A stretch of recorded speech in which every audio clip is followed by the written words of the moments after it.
Hi guys, it's today's Q&A. So, you see my little blankie here. It's a little chilly in the office today. So, here we go. Here's what we're going to do. So, we got a couple of questions. Upstairs is being loud too. Got a couple questions here. A couple I posted and a couple others did. So, we're going to just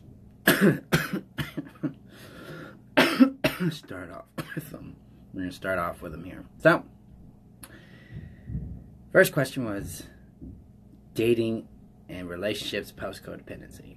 Now, I don't get this one very much, but it has come up a bit, and so I decided, let's kind of put some rules on the table when it comes to codependency and dating, because that can be a highly confusing space for a lot of people. And it certainly has been in my life, especially when I hadn't gotten through, especially the people-pleasing aspects of myself. So the first rule with dating, the first rule with dating post-codependency is to check in with yourself. Can I leave the relationship? See, relationship and love are kind of like the drug to the codependency, to the codependent. It's the thing that lures them in and traps them in it. So, healthy people enter relationships and enter dependency from an angle of how do they fit me? And they're always willing to leave if things go south. When I say south, one of two things have happened. There's abuse of any kind. Physical, emotional, verbal, sexual, spiritual, psychological abuse. And they achieve what's called incompatibility. Now, incompatibility is the result of learning about somebody and going, wow, your values, your direction in life, the things you want, don't mesh with what I need and what I want in my life. That can come in from a number of different angles. And that can come in with life stages. And it can come in from the spaces in which are priorities for us in that moment. Okay, like, I'm almost 40, and so I have no priority to have kids. I have 2 of them. They're wonderful. They're beautiful. But I don't want more kids. So in the dating world, that is a deal breaker. Because if she wants more kids, that's not something I can do for her. It's not something I can offer and be happy. That is an example of a deal breaker. So that's the key. When you start dating post-codependency, it's all about, can I leave the relationship? Am I willing to leave? Despite how much it's going to hurt, am I willing to leave? That's key. If you're not willing to leave, well, you're going to be codependent. You're going to agree to things and agree to relationships that don't work for you. And it's going to just recycle that experience over and over, and it's going to suck. Another caveat with dating is you need to know yourself. You need to know what you're looking for and how that feels. Not just an idea, but how it connects with you. What does it mean to be in chemistry with someone? What does it mean to have understanding? How does that feel? What does it feel like to have the respect of the person? What does it feel like to be respected and to be vulnerable and safe with them? Those are the kind of things we're looking at when we talk about knowing ourselves. So it's not just I like this and I like that. It's more like, am I listening to myself? Am I listening to my body? Am I referencing what I'm experiencing? If I don't listen to my body, I can't know myself. That references that post I made earlier today with knowing ourselves and knowing our wants. It's from here in the body. It's not from up here. Because if we're dating people that don't bring us happiness, what's the point, right? Now, here's one reason never, ever to get into a relationship, period. And that's because you're lonely. That is just not the right reason to date. It's not the right reason to develop relationships. It is a good reason to go out and develop friendships, to get involved socially, to show up that way. But intimate relationships should not be filling a loneliness hole. You will make exceptions and you will accommodate people that are not good for you if you come from that angle of loneliness. Okay? Alright. So that's answers for question number 1. And that's a big topic. I probably could have made that more specific. But alright, so what causes black and white thinking in codependency? Black and white thinking is a result of the child level exposure that happened in the codependency. Children do not think broad. They typically think on and off, like, oh, it works this way or it doesn't. And most codependency starts in childhood. And so that's where it comes from. And then as we grow as children in a healthy dynamic, we are invited to test and explore and experiment in our understanding. This helps us build empathy, helps us build sympathy, and it helps us develop a concept called theory of mind. A theory of mind states is that I can understand that another person has a different point of view and a different experience of reality than I do. Now, abuse, especially in childhood, inhibits this process from happening. And so while we may begin to understand that other people have a difference in point of view, we may not be able to emotionally relate to it because we haven't had a large exposure to empathetic nurture. And so that leaves us stuck in black and white thinking. The other cause of black and white thinking is trauma. Okay? So if you're traumatized, your body goes into one of 4 states. Fight. Well, if you're traumatized, it goes into one state, and that's freeze. Now, freeze really is one of 4 states, the 4 F's. Fight, flight, freeze, and fawn. Okay? Trauma happens in freeze. And trauma says, the world is dangerous, I have to protect myself. So it becomes very narrow and very simple in its thinking, so it can better anticipate threat. So as we resolve trauma, we get the chance to reconnect with ourselves.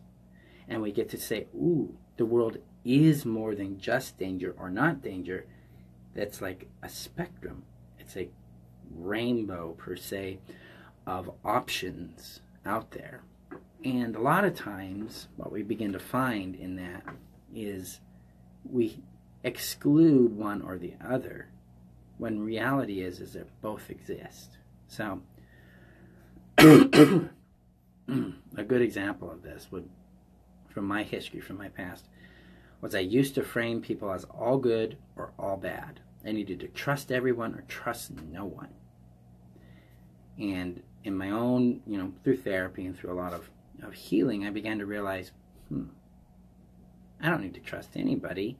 I need to learn to earn trust from people and allow people to earn my trust. So what this did is it took us out of having to trust or having not to trust and got us into the middle way of I learn to trust. I learn to understand the person. And if they fit me, and then I can build trust based on the real experience I have with that individual. That's how we get back to more broad or gray thinking, more dynamic thinking, is to bring in both sides, because both are true. I mean, I was just talking with a client about abuse. Well, it did happen. It's real. We don't have to deny it, but it doesn't need to limit us to just that point of view. Because yeah, those people over there are unsafe, but that doesn't mean those people over here aren't. We get to know them. We get to understand them. And then we can bring them in and connect with that. Because there are safe people and unsafe people in your world right now. Okay? So when you can have both, Then you get the middle way, the way to detect them, to understand them, and to connect with them. It's like, ooh, you're safe. I'm going to build friendship and relationship with you. You're not safe. I'm going to step away from there. So that allows you to ease back into gray areas. Include both polarities. You'll find the middle, which is always both, and then you can explore from there. Okay? All right, so now we have handling loneliness. There's two types of loneliness. There's I'm lonely for someone, for company, for connection, for play, for intimacy, those kind of things. Normal human loneliness. We're going to have that from time to time. The easiest way to manage that is to build out your friendship network, connect with people, go out and do things with them. Very, very, that's the practical way of dealing with that. Now, when we talk about codependency, we're talking about pathological loneliness. What this means is it's up here. We have created within our mind an experience where we are isolated from ourselves and others. We see inside ourselves lonely little self, and that is it. We don't feel connection to that part of ourselves. It does not feel connection to us. There's nobody around there. We are alone in our head. Healthy people, people who are thriving beyond codependency, right, have people in their head.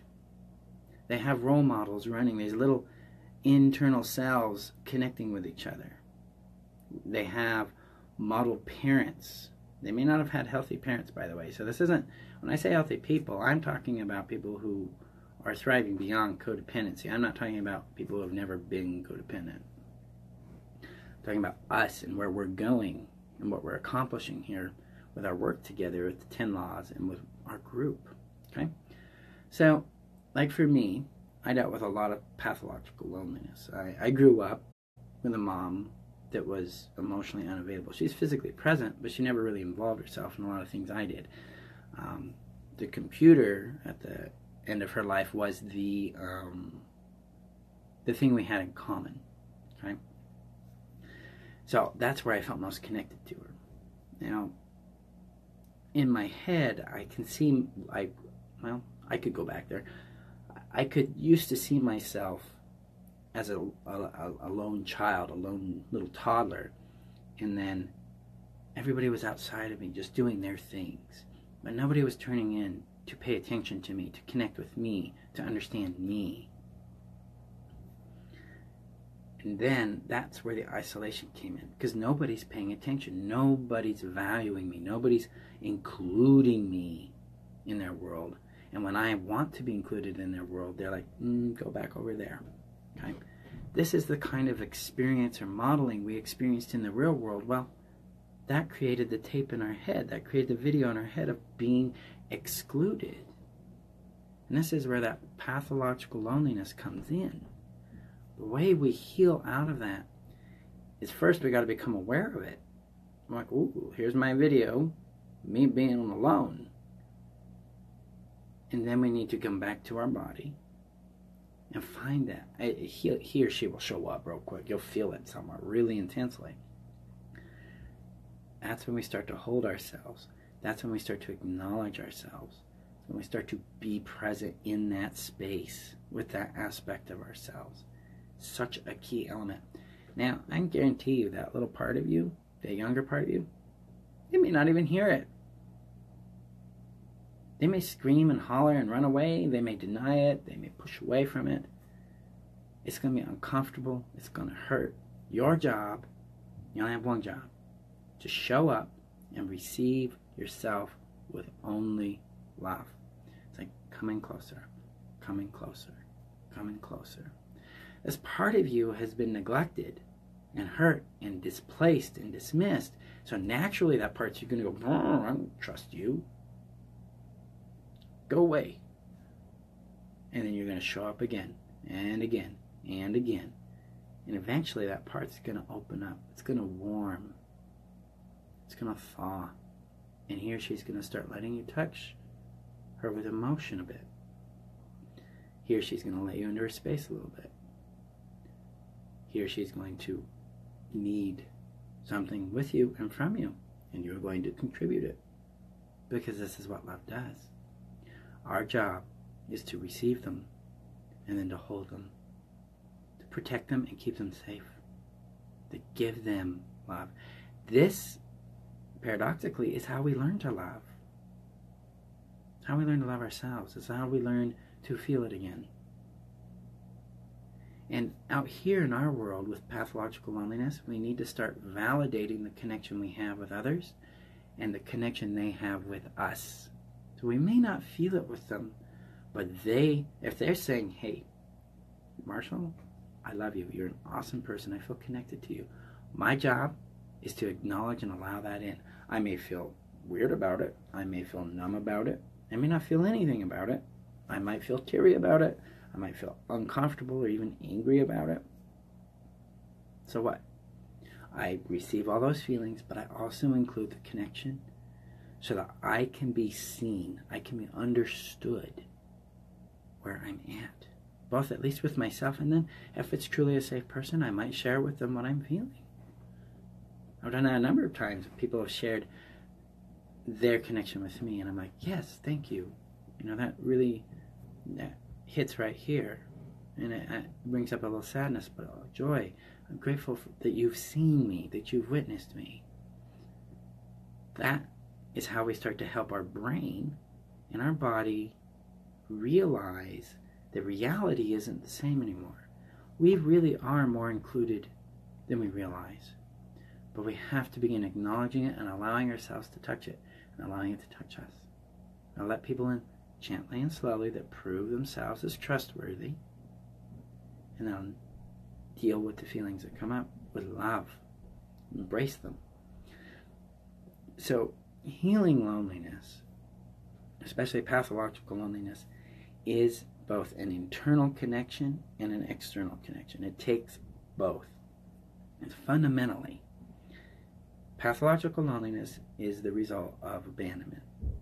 It's a result of the idea that something was so terrible about myself that my parents wouldn't love me, when in reality, there was something gravely wrong with them.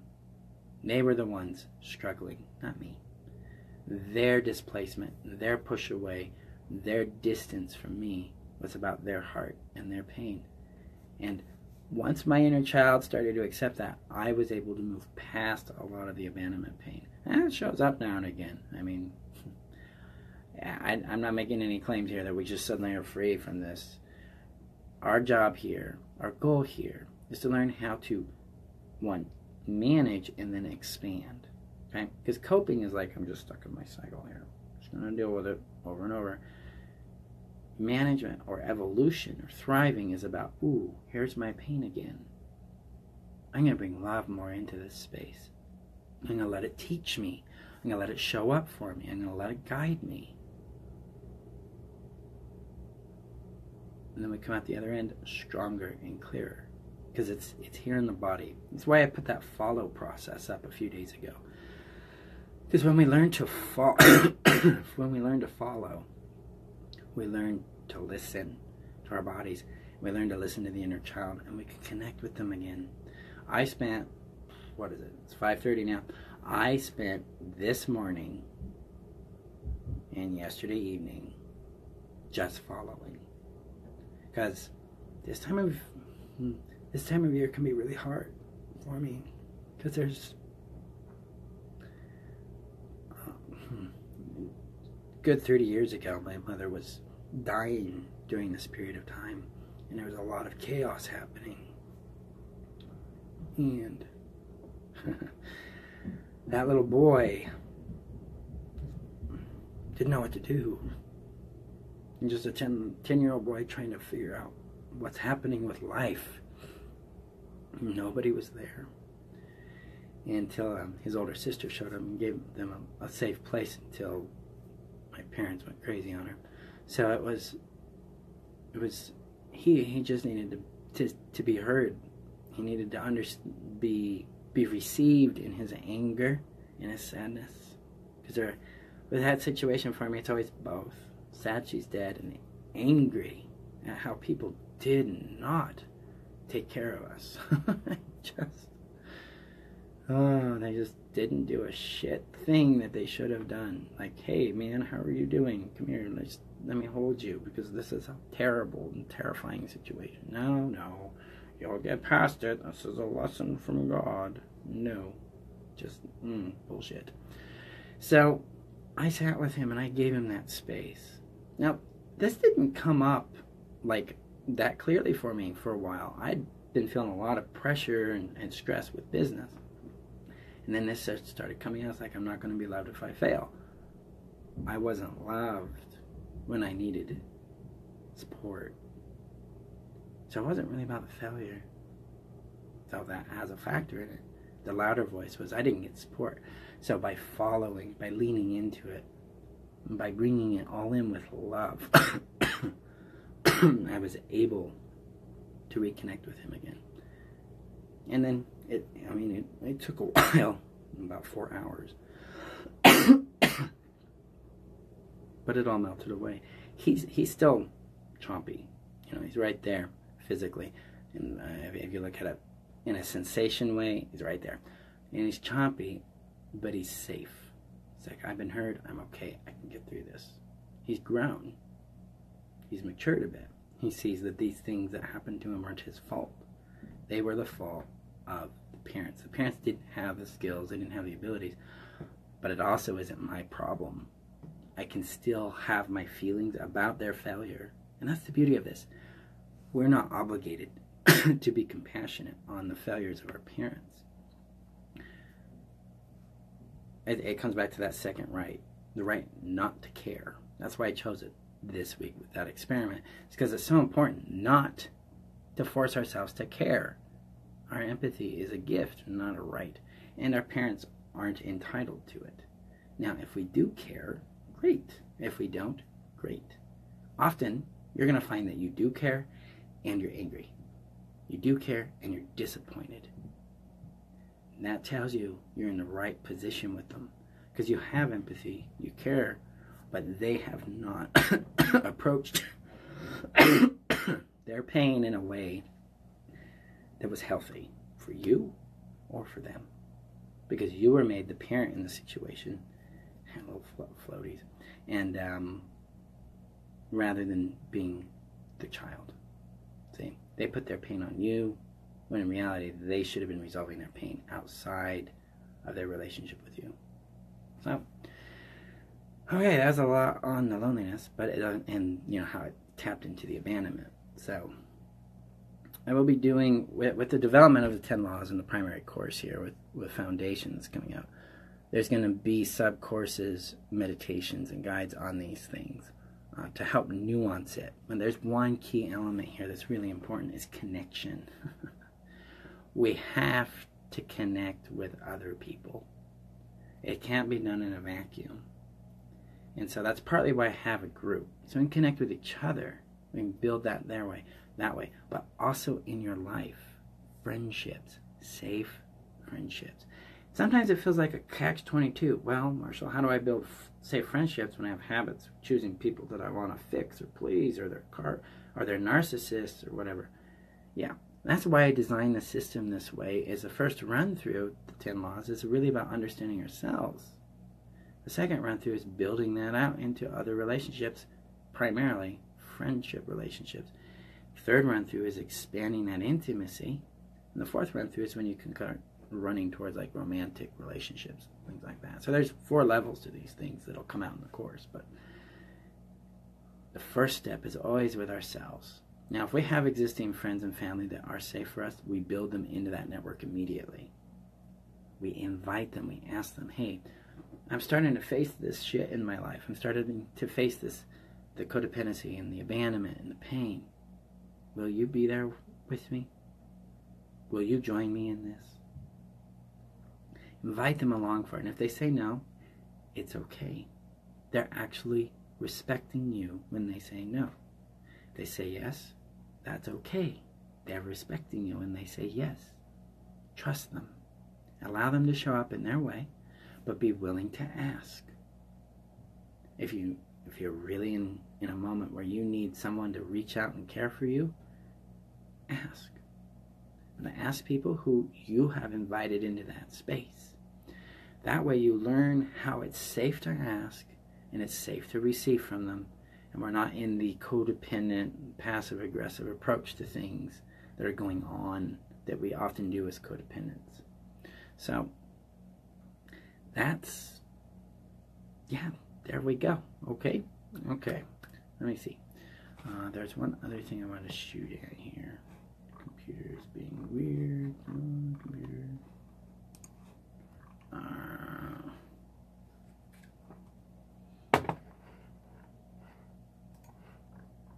No. Oh, there it is. Come here. It'll come up eventually. Maybe it won't. But yeah, we'll conclude for this this QA for today. Thank you guys for showing up. Let me know if you have any other questions or your thoughts on this. I appreciate you guys. Thank you for letting me be a part of your world and to contribute the things I've learned and mastered to your life. And if you need anything, just ask. The group is there for you to ask, to lean on, and to explore things through. And so I'll talk with you guys next week in next week's QA. Otherwise, have a great week, and we'll talk soon.